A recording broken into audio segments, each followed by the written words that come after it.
And now I am pleased to bring to the stage Vernetta Walker, our Vice President of Programs and Chief Governance Officer, to introduce the Great Debate.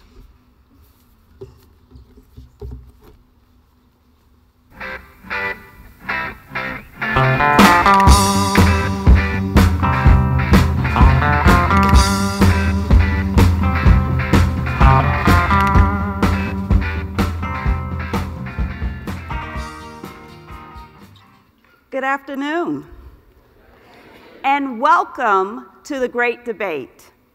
If this was a boxing match, it would be for the heavyweight title. Picture Muhammad Ali versus Joe Frazier. If it was a football game, of course, it would be the Super Bowl.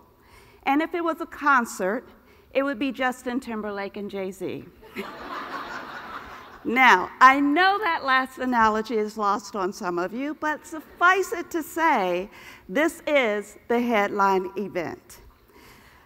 This is Boardsource's third year holding the Great Debate, and it is the first year it has taken center stage. Previous debaters have included Bill Ryan, lecturer at the Harvard Kennedy School of Government and one of the authors of Governance as Leadership, Ruth McCambridge, editor of the Nonprofit Quarterly, and Jan Masaoka, CEO of the California Association of Nonprofits and editor-in-chief of Blue Avocado, just to name a few. This year, we have two well-matched opponents who will go toe-to-toe on the question of whether fundraising is a board responsibility.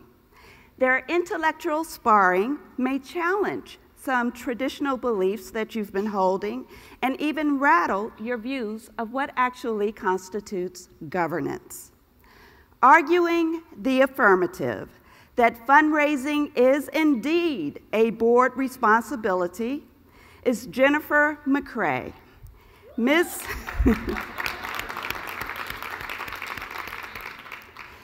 Ms. McCrea is a senior research fellow at Harvard University's Hauser Center for Nonprofit Organizations, where she founded and leads the course on exponential fundraising.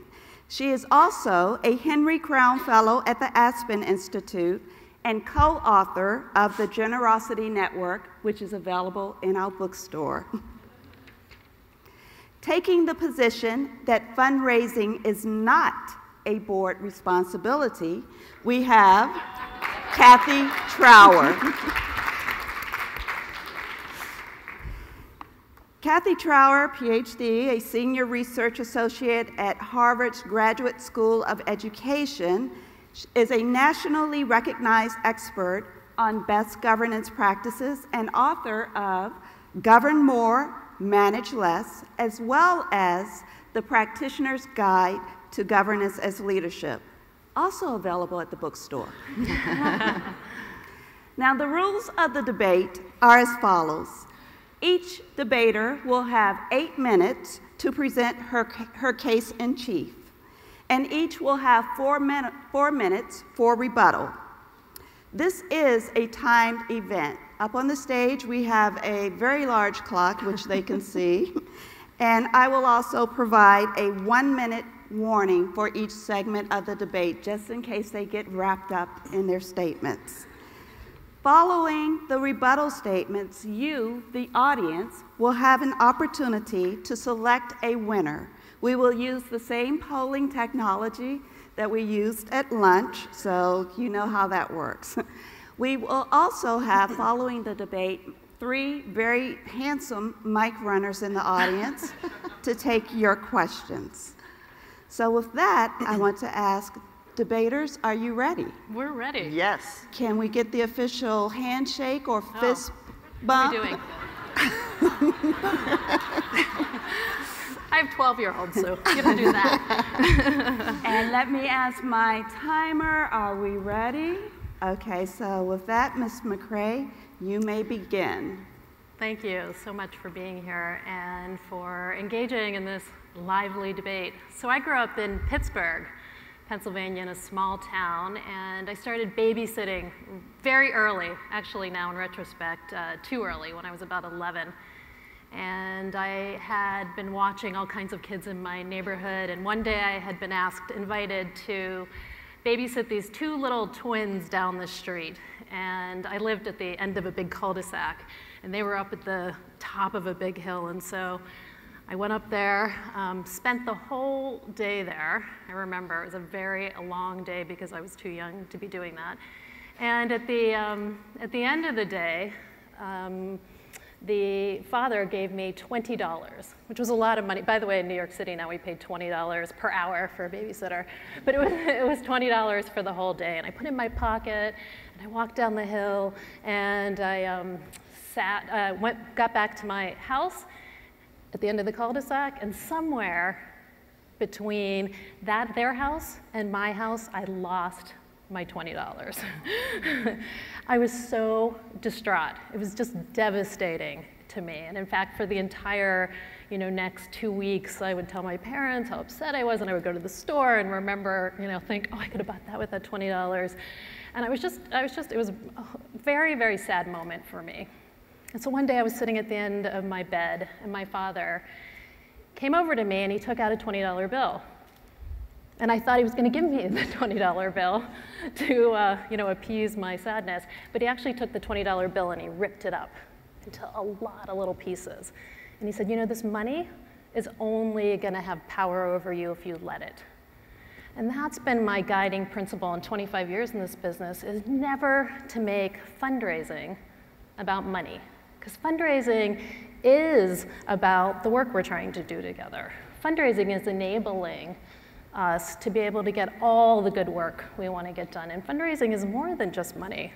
It's all the resources that we need to put in action, which means money, of course, but also people's time and their creativity and their networks and their ideas, and yet they get stuck. I really do believe, and I operate from this fundamental operating principle, that there's ample resources in the world to get all the work we want to get done, but they get stuck because of the obstacles we put up. One of the obstacles is we have so much baggage around money. And money does not have to be this dark source of energy. And instead of having power over us, it can actually give us power to do really good things. So in my mind, I never ever think of infusing money with values like scarcity or control or power or fear, which many of us do. Instead, I always try to shift the conversation to this larger frame of money as being a vehicle for justice and courage and commitment and care. Because in that frame, we can get it flowing. And in that frame, when we're asking people on our boards, but by the way, I think fundraising is everybody's responsibility, not just board members' responsibility. But we're asking people then to join together. And so we just heard a conversation about music. My co-author, who's sitting right there, and I co-founded an organization called the Quincy Jones Music Consortium with the great music producer Quincy Jones, who lives right here in Bel Air. And so I remember when we were deciding what to call the consortium, we spent a lot of time sort of thinking about it, and we ultimately came up with the word consortium, Quincy Jones Music Consortium, because the word consortium comes from the Latin word constare. And constare means to stand together. I always, in my mind, when I'm talking about leadership and when I'm talking about boards, I juxtapose that notion of creating a consortium that are standing together, doing the work, taking responsibility to get the work done, with clients. Now, the Latin word for client comes from the Latin word clientum, which means to lean against. And to me, that's what we too often do with boards, is we treat boards like clients. And when you're in a place where somebody's leaning against you, it's a very fragile place, right? Because then you're in a client relationship, you're negotiating all the terms of the contract up front. And I know Cathy agrees with me on not creating, and I do, no, she agrees with me on not creating a client-based relationship. Although we very often do that in this space, and you're negotiating all the terms up front, and then you are looking to extract something from someone instead of actually inviting people to join together to do something.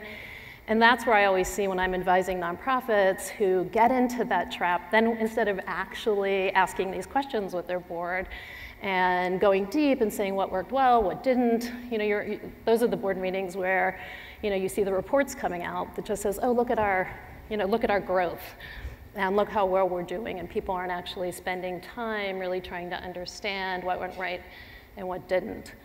And so a couple of, you know, good boards that I've worked with that I think have done a really good job of this and understand that fundraising as everyone's responsibility, including the board, is a good thing, is a place. One of them is donorschoose.org. I don't know if you know that organization. It's a great organization dedicated to bringing classroom projects to teachers. So many good learnings around Donors Choose. But one of the things they do in a board meeting that I love is they actually have, in each board meeting, a list of new partners. By the way, I never like the word donor. I hate so much of the traditional fundraising language. But they have a list of people who are new partners to the organization. And what they do is they have every board member who's touched that partner as the relationship was developing. So it doesn't mean that person was solicited just by this board member. It was who made the introduction. And by the way, they don't even necessarily articulate the specifics, but they'll show that every new partner in that organization has maybe had 10 touches from board members. Somebody invited them to a dinner. Somebody actually took them on a site visit. Somebody had a conversation with him or her, or if it's a corporate or foundation relationship. One of the board members called. And you can see all these ties. And of course, that's, you know, what we call the cable theory, because if somebody has just one relationship with an organization, it's a very fragile relationship. And so what we're looking is developing these deep, interconnected places of relationship so that people start to actually see, where can I add value? Where can I add my own resources, which again isn't just money, although money is an important one. So to me, how we're thinking about this task of always thinking about where are we putting obstacles up and how are we being mindful and aware of removing those obstacles, we can allow resources, not just money, but resources to flow toward all our good work in the world. So that's my 8 minutes. Thank you. We're going to reset. Let's wait. Okay, whenever you're ready. Thank you. Well, I grew up in Iowa, and I don't have a heartwarming story to start with. I think it was a little unfair on your part. I am playing by the rules of a debate.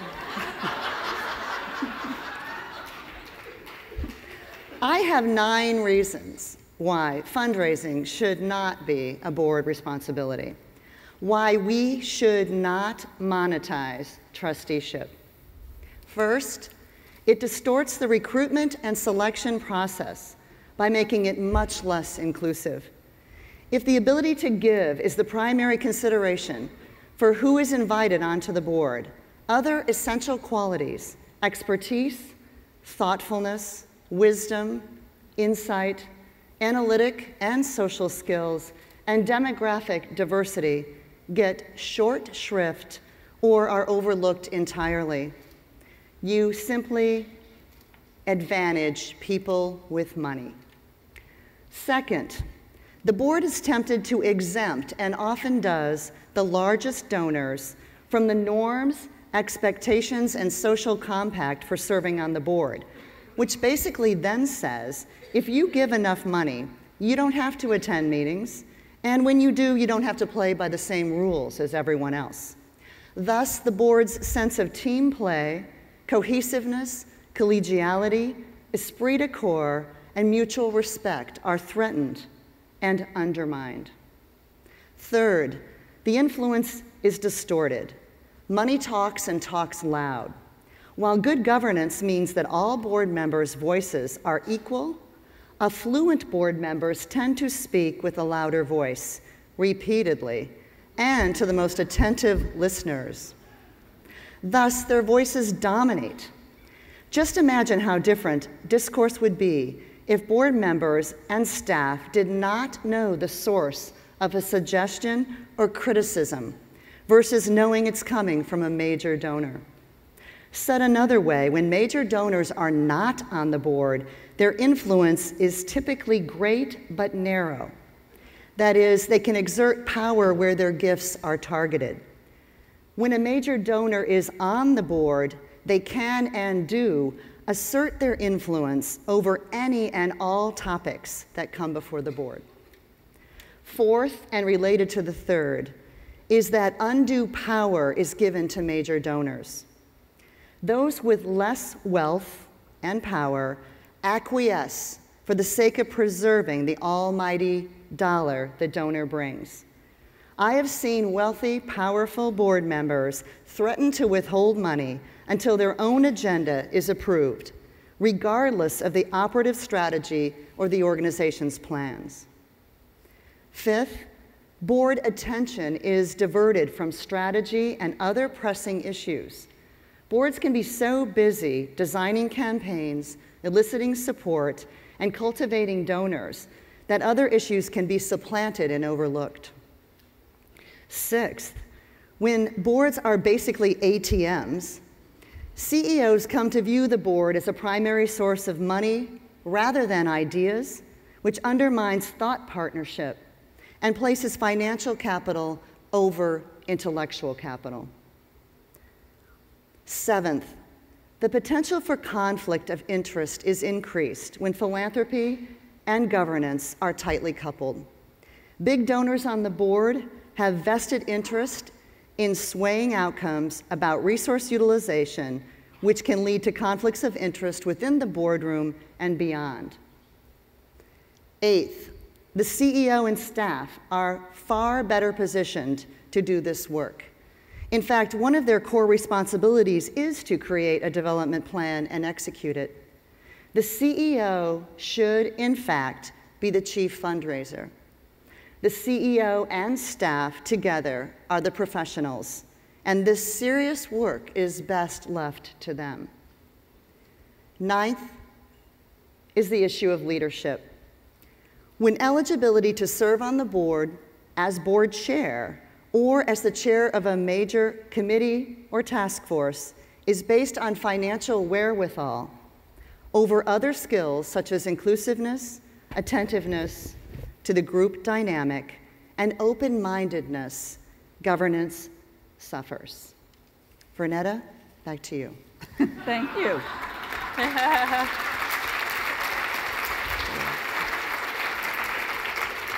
So now we'll have rebuttal from Jennifer. Oh, does this mean I get more time for you my get rebuttal? 4 minutes. I'm trying to think of something clever to say about Iowa.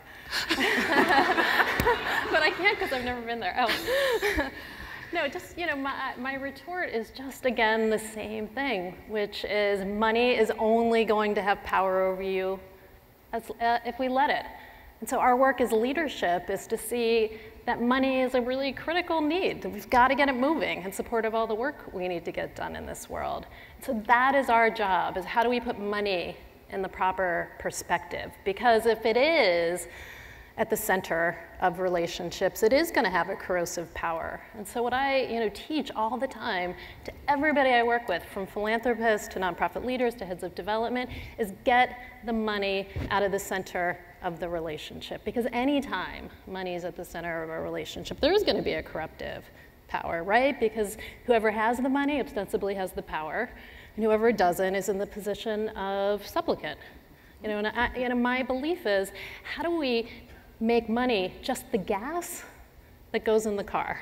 It's not the car, it's not the driver, it's certainly not the destination, but it is gas. It's like technology. Technology in and of itself is a lot like money in that it doesn't do anything on its own. But when you see it as a vehicle for change, it has immense power.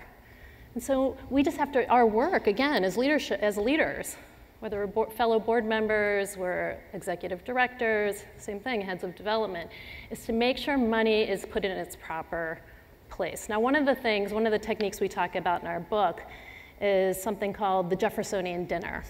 And the Jeffersonian dinner we created, Jeff and I have done thousands of these. We're actually trying to create a meme about it because my co-author Jeff was on the board at Monticello, and Thomas Jefferson when he would have dinners at his home and have luminaries from all over the world come, was a little hard of hearing.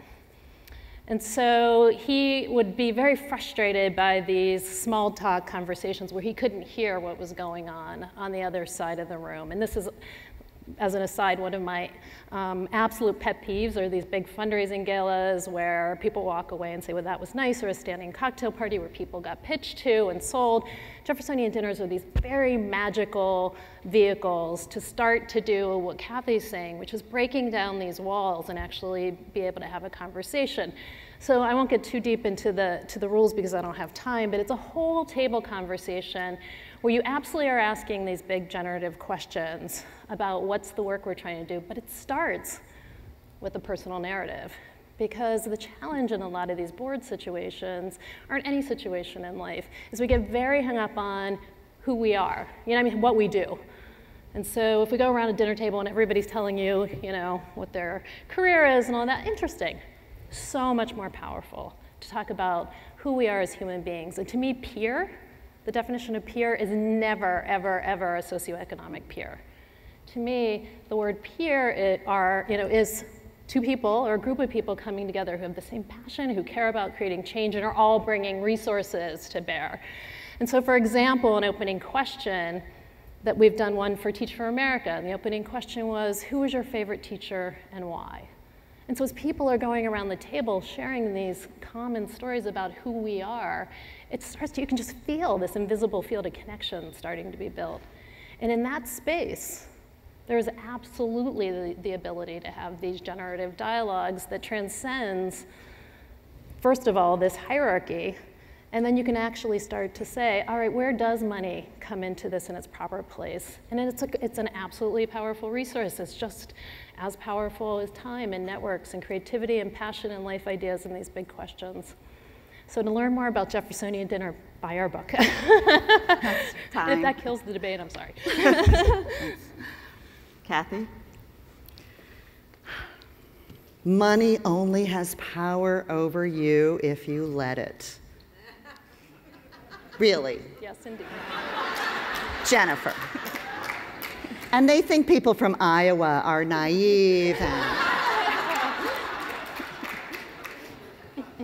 How many of us don't let it, right? Right, Jennifer? That's our work. In my remaining time, I just have a few more points to make. Great governance is a collective act. Philanthropy is an individual commitment. Great governance is about loyalty to an organization's overall welfare. Philanthropy typically reflects individual passions for specific programs or priorities. Great governance rests on the assumption that good judgment drives decisions, whereas there is the risk that big donors, with their power and wealth, can unduly sway boards to make decisions they might otherwise not. Great governance requires an ability to provide detached oversight, but philanthropy can lead board members into tactics, operations, and personal agendas. Therefore, I conclude, fundraising should not be a board responsibility. Thank you.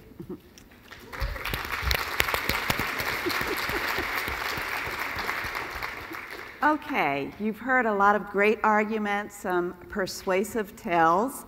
And first I want to mention, just in case you're wondering, all great debaters can argue either side of a question. So I want to make it clear, someone had to be for, someone had to be against. It doesn't necessarily mean that that is their viewpoint. Now, thank you. No, mine is my viewpoint. Guess which one, right? That's my viewpoint. Having said that, we must select a winner. And I want you to do this based on the arguments that you heard. Like I said, I wanted you to be free to challenge your own thinking And now you have the opportunity to vote. So our instructions have not changed. You need to start a new message, and in the to box, type 22333, and the question and standard text rates will apply. The question is fundraising a board responsibility? If you want to say yes, there's the code, 344650. If you want to vote no, based on the arguments, 344651. I'll give you a few seconds. Vice President of Programs at the Evelyn and Walter Haas Jr. Interesting. This is going to be close. Let's see.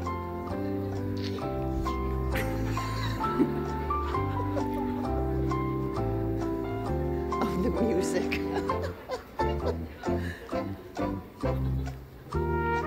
Okay, let's wrap this up. And ladies and gentlemen, you have selected a winner.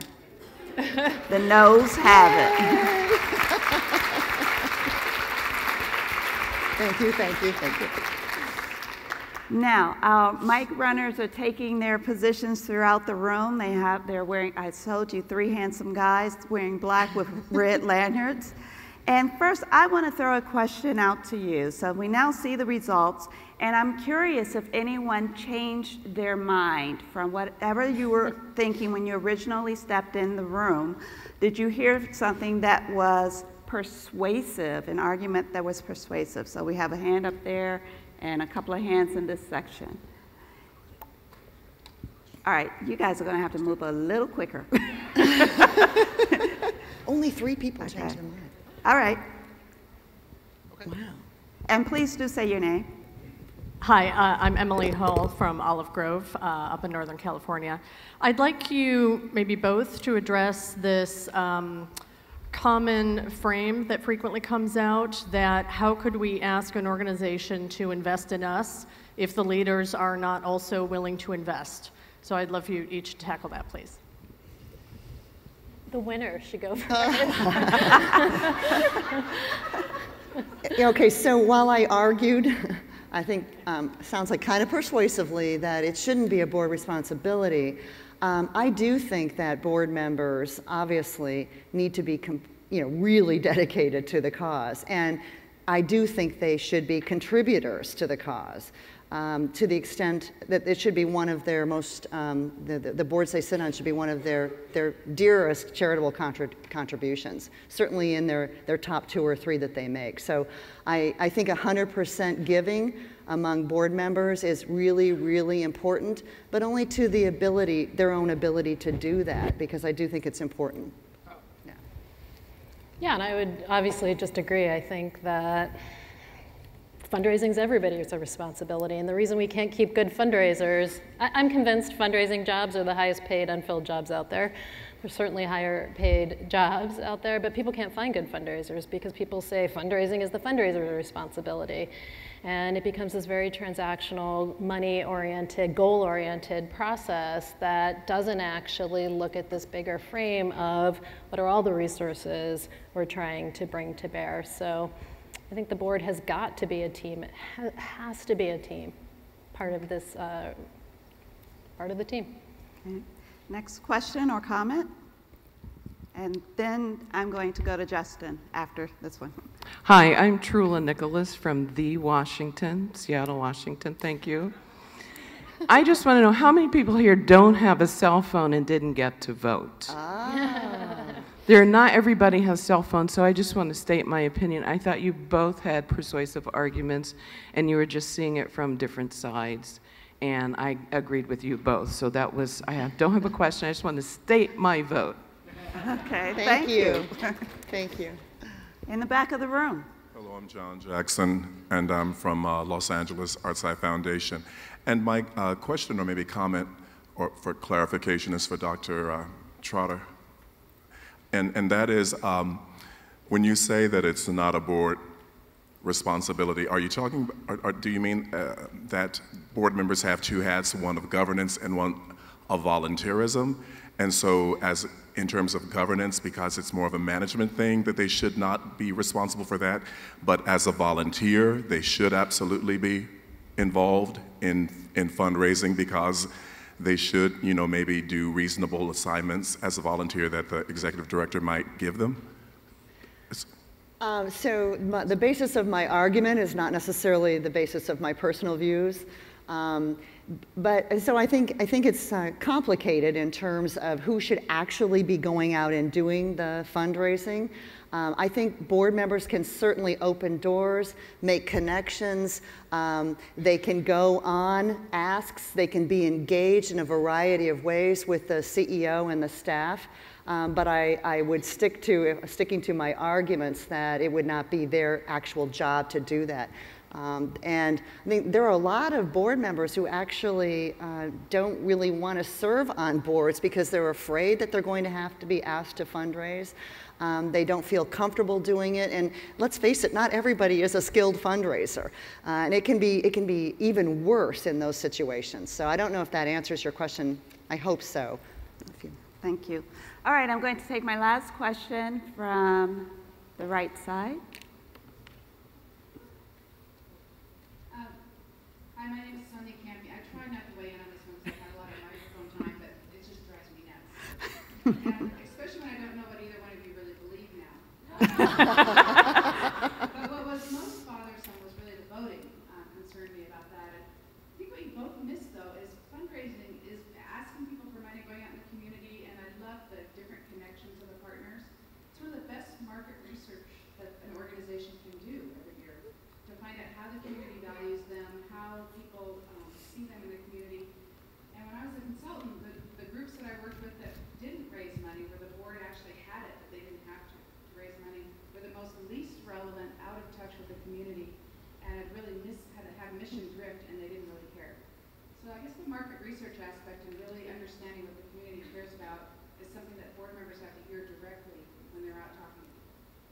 And wouldn't there, though, be other ways to do that than out fundraising? So, I mean, I think absolutely board members should be engaged in the communities where they're serving, and that there's a whole host of ways to do that. And in fact, maybe even get better market research if they're not there in that kind of capacity. I loved your remarks, obviously, about advocacy this morning, and I believe that board members should be ambassadors and advocates, and that there might be other ways to collect that market research. I don't know. I mean, I'm just putting that out there. Then if it's a money situation, it might kind of change the views that you're hearing. I just kind of wonder about that. I don't know. Haven't thought about it. It's a good point. Well, thank you. So this definitely gave us a lot to think about, and I would like to thank both our debaters who obviously did a magnificent job. Please join me in giving them a round of applause.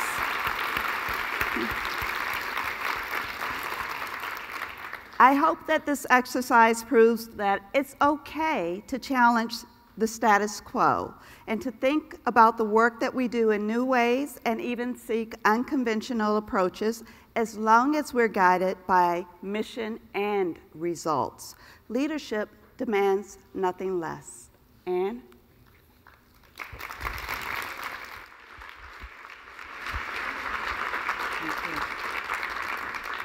Thank you both so much. That was so fun. Let's give them one more round of applause. You know, there's a reason that we wanted to end the conference with a debate. And that's because this conference is not about providing answers. It's about raising questions and allowing smart people to dialogue and converse with each other, even if we don't agree.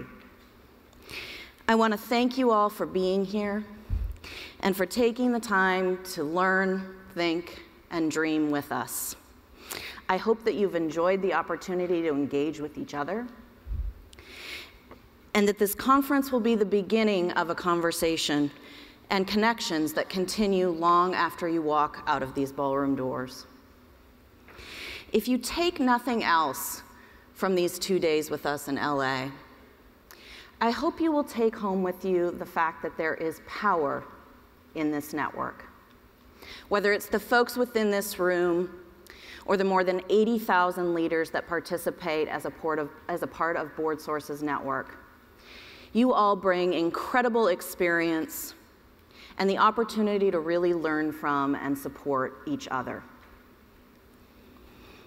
I also want to invite you to join us next year for the conference when we will return to DC. And as Sylvia mentioned, we'll be there October 9th and 10th. And before we close, I want to once again thank Prudential, our presenting sponsor. Thank you so much.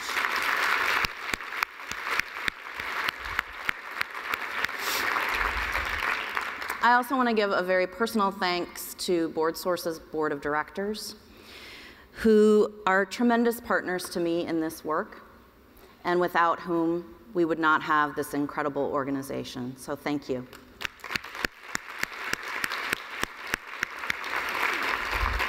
And I also want to give a special thanks to Vernetta Walker, our Vice President of Programs and Chief Governance Officer. She was the leader on planning this entire program, so I want to give a special thanks to her. And I want to thank the entire Boardsource staff. They are the team that makes this conference and all of Boardsource's big ideas possible. So thank you to them and to all of you. Enjoy LA.